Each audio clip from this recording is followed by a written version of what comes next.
who wants to come along and change the fundamental definitions of pillars of society. It has significant ramifications. And earlier tonight, Dr. Carson gave us this statement. It reads, quote, "I regret the comments I made last week on this program, and I'm truly sorry if I offended some. It was certainly not my intention to equate those groups. They are obviously not comparable. Now, those who know me well know I have no hate in my heart for anyone. I have long believed in equal rights for gays, just not the redefinition of marriage. The real issue here is whether marriage should be redefined and what the ramifications of doing that are. I've been struck by how frightened people are to express their true feelings on the issue.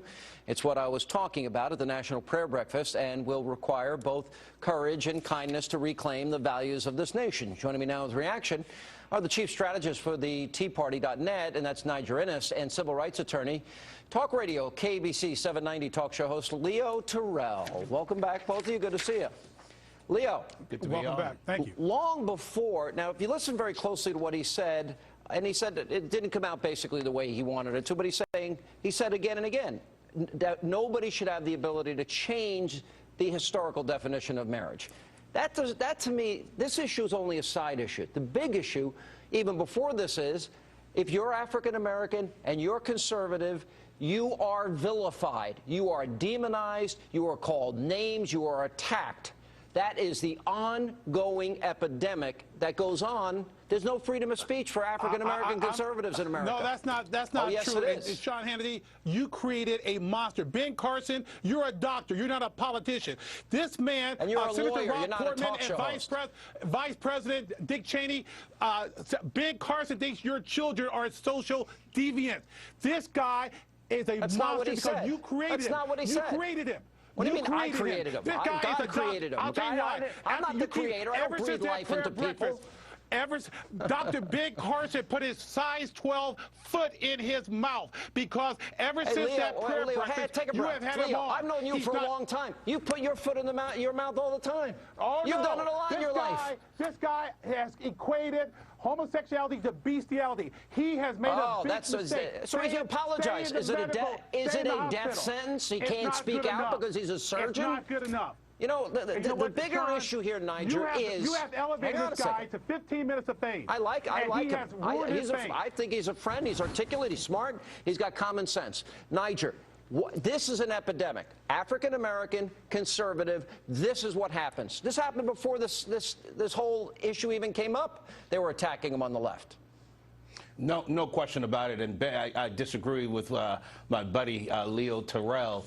I think Ben Carson is a hero. He's a wonderful role model. He's a credit to the race, the human race. He's an outstanding individual, well, and we need more. We need more individuals like Ben Carson, Dr. Ben Carson, in politics, not less. And you know, for the students and for an intellectual institution that is supposed to be about welcoming different points of view, different ideas to a university setting. Only 8. This guy's a I'm puppet sure, Leo. I'm sure you are not for censorship. I created him. I'm sure you are not for censorship. No, that's not true.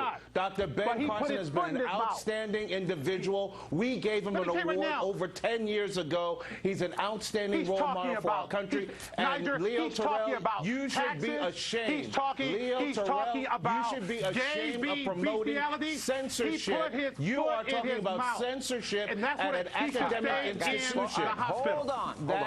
Leo, you should be ashamed of yourself. Leo, you put your foot in your mouth a lot. Wait a minute. Over the years, I've heard you say things. Oh, you've never apologized for things you said? I know what I'm talking about. Have you apologized? Have you said things you regret? He put his foot in his mouth. Here's my question. Have you said things you regret? Absolutely not. I know what I'm talking about. I'm a lawyer. I'm a community activist. I know what I'm doing. That's it. I got the credentials. Let me give you another example. I have the credentials. Hang on a second. Now, compare the treatment of Dr. Carson, which has been over the top even before this statement, and let's go, for example, the president. It was nice to see him outside of Jeremiah Wright's church, and he went to see the Reverend Louis Leon in his sermon. And this is what was said during the sermon, reportedly. It drives me crazy when the captains of the religious right are always calling us back.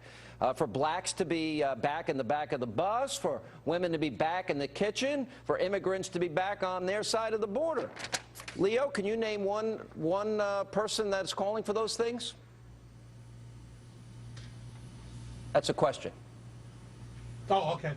Leo, can you name one person? I want to talk about Ben Carson. Can you? I want to talk about. I was asking to talk about Ben Carson. But I'm talking about the double standard. Can you name one person that supports the views of Obama's new pastor? Da, da, da, da, da, da. Well, while Leo's thinking about it, let me mention the litany of horrors, the chamber of horrors of speakers, left-wing speakers, that have had the opportunity, from Bill Ayers, who's a trustee at Northwestern University, to convicted cop killer Mumia Abu-Jamal, who was a keynote speaker at an institution. I mean, come on, the hypocrisy is outrageous. And Leo, for you, an attorney, to be for Joe McCarthy, censorship. Why do you always an apologist for Sean Hannity? Censorship. Why? I'm an apologist Why are you always an apologist for Sean Hannity? And Leo, Fox News. I know the truth feels like hell, but it's You're just not on the any truth, other program.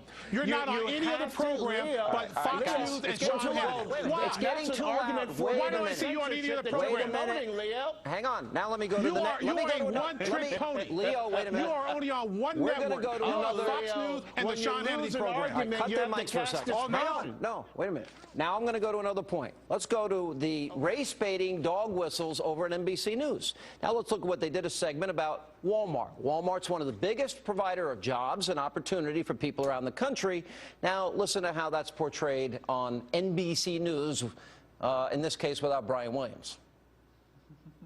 It's sort of like all I could think about was when you're saying this is like sharecropping, except this is a giant company store, right? And the company store is feeding itself off of both the government and the people that it's enslaving. So if you have this system that's going in this constant circle of sharecropping, they're robbing both sides. They're robbing our government, and they're robbing us, and they're robbing us because they won't even pay the taxes that they're supposed to pay. All right, so we see the treatment of Ben Carson. We see the treatment of Obama's pastor from this weekend, nothing in the mainstream media. And then we see this on NBC, this comment that is made, hardly an uproar anywhere. And I want to ask Leo Terrell, do those things outrage you as much as Dr. Carson, who spent most of his life helping children and saving people's lives? Let me think about that. No, Ben Carson is a doctor. Stay in the hospital. This woman was expressing her views about corporate America. Stay in the courtroom. Ben Carson, stay in the hospital. Hey, Sean, I've been in the community. I know what's going on out there. Niger's just an apologist. Dr. Carson, you created Dr. Carson ever since February 15th. All of a sudden, he knows everything about politics. You created a monster. You created a guy who has 15 minutes fame. He's out of time now. He has no more fame. He has no more. You're friends with O.J. Simpson, but you're calling Dr. Carson a monster, and you're friends with O.J.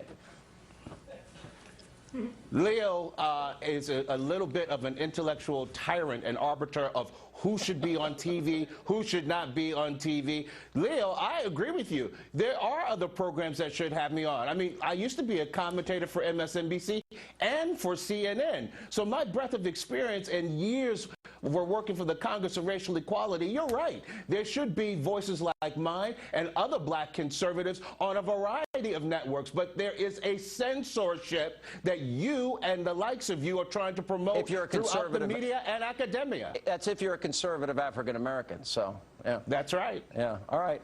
Guys, good to see you. Thank you. Appreciate it. Thank you.